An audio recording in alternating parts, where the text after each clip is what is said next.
Welcome to the Leaderboard, where we talk about what's going on in the world of esports. I'm Meg Turney, and joining me, as always, is my co-host, Mr. Jared Wynne from the Daily Dot. Thank you. Yeah. I appreciate the title, too. You're welcome. Mr. Jared. Mr. and co-host. You got so many. I prefer Mr. Mr. Jared. Yeah. Just Mr. It's a good name. Or just Mr. Yeah, forget my name. Hey, Mister. Hey, Mr.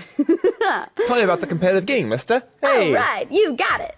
The League Championship Series has reached the playoffs in both North America and Europe. Now, the North American region required multiple tiebreakers, which is very exciting, with Counterlogic Gaming losing out on that coveted first-round bye and scheduled to play Team Liquid, while Team Impulse will play Gravity Gaming. The European region has Unicorns of Love, which has such a great name, set to play Gambit Gaming, and H2K playing Copenhagen Wolves. So let's talk about all these matchups. Let's do that. CLG playing very well the whole split. The Golden Age of CLG is here. Great team. Awesome play in League of Legends, and they miss out on the bye.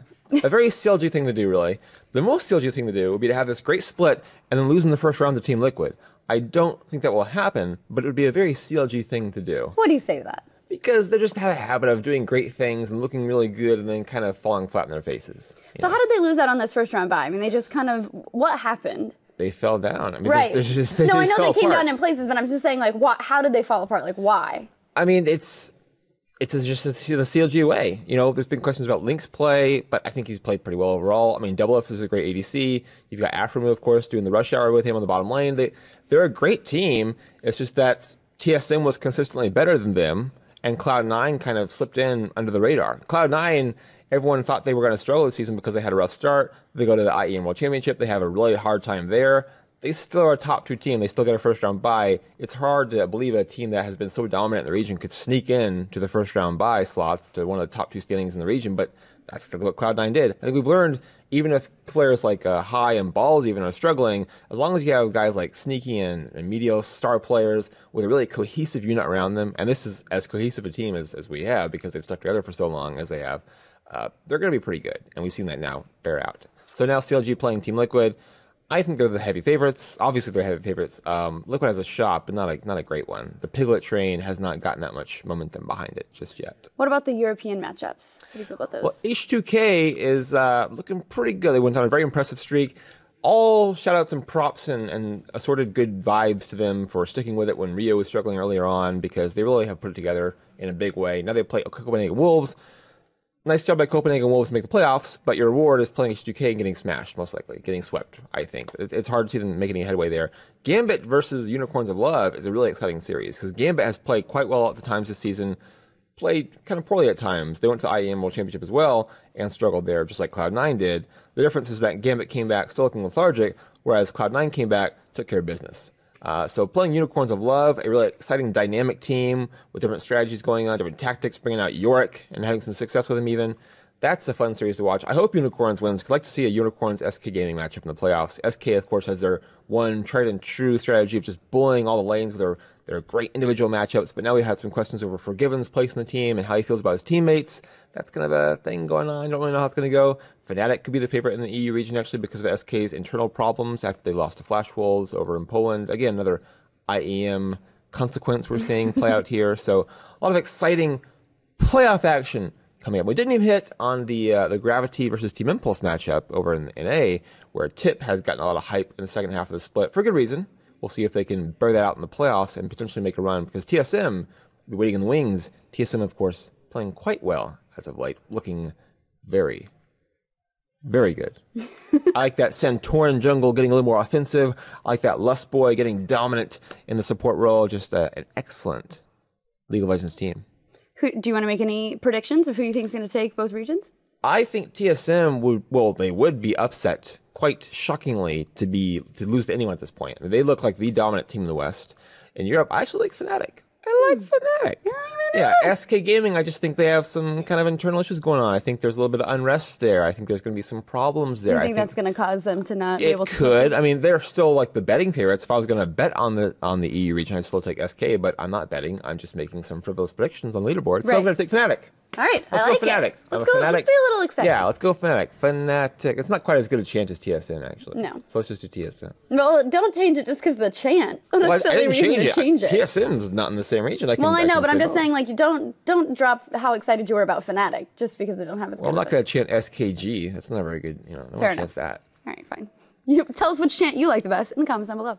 All right, moving on to the Call of Duty World Championship, which took place over the weekend. Tournament favorites Optic Gaming were upset early in the tournament. And the final featured a contender few favored to actually win it all in Denial, and a young upstart squad in Team Revenge, with Denial ultimately claiming the title and that giant 400 grand check for first place. Let's talk about this. Let's do that. Optic Gaming looked at as a dynastic team. Right. Coming in, going to match the dominance of complexity from ages many moons ago. It's going to be a great time for them. And in the playoff bracket, they draw Denial in the first round. Tough matchup, but hey, you're the dynastic team. You can play with anyone. You can do this, and you'll lose in the first round. And then you meet FaZe Red, your like dark horse contender in the lower bracket, and you don't just lose to FaZe Red, you get swept by FaZe Red. And so it is. The green wall falls. Has fallen. It has fallen just like it did in the 90s. Now it happens again in the teens, the aught teens, if you will. I feel Fwizz's tears from here. It's tough. It's a hard time to be a green waller. Love that boy. To be a green wall climber, because now you've fallen off. What happened? They got upset. I know, but I mean, is there something you feel like was the key to their loss? Well, here's what it is. You can play as well as possible, and they have been just dominant and looking better and better at each stop along the way. But then you come into one big event, and if you have one slip up, that's all it takes. That's really what it comes down to. You play one bad series, and obviously getting swept by FaZe Red, that's a bad series. Yeah. That's pretty bad for a team at this level. I mean, FaZe Red's a great team, but when you consider yourself the best team in the world to get swept out of the World Championship, that's a bad showing. There's just no two ways about it. Denial, on the other hand, looking fantastic. I mean, Clayster has been like a star player in Advanced Warfare, the new iteration of Call of Duty. Proved it out here, but really the whole team around him is just great. I mean, you can't say enough about good things about Denial. And Team Revenge, kind of coming up as the young guns and making the runners-up spot. A really good showing by them. Bad showing for European teams. Only 2 of them making the top 16, none of the top 8. The highest international team, an Australian team, who Mindfreak beat Team Caliber, for example, that are really nice showing for them. So maybe Australia over EU? So we're saying here, AU over EU? Oh, making some claims. Sorry to all We're the always offending EU countries. fans. I know. Hey, every country in Europe, your Call of Duty teams may be worse than Australian Call of Duty teams. Subpar. I know that's a big hit to take for a lot of people, I'm sure. We're going to see it. Right to the heart. Right here. Yeah.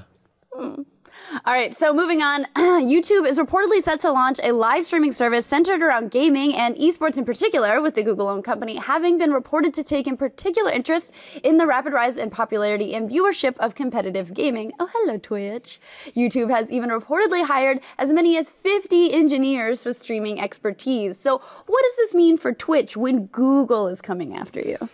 It means they're coming after you. I mean, Google considered buying Twitch, which is a different kind of coming after you. Right. It's a more amicable coming after you.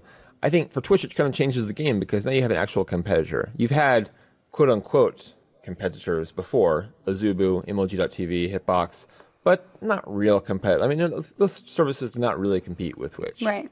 They paid to people come over to their services, but if you look at the viewer numbers, the users numbers, I mean, it's not even comparable.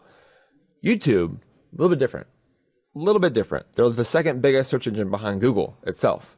YouTube is. So, I mean, the beast has gotten much more formidable, you might say. The competition has gone up sharply. I think for streamers, it's an interesting challenge because if you want to become a new streamer on Twitch, you rely on everyone who's interested in gaming and competitive gaming watching Twitch. They watch Twitch channels, so as you rise up the popularity there, you gain more viewers, it kind of snowballs, and you end up becoming professional potentially.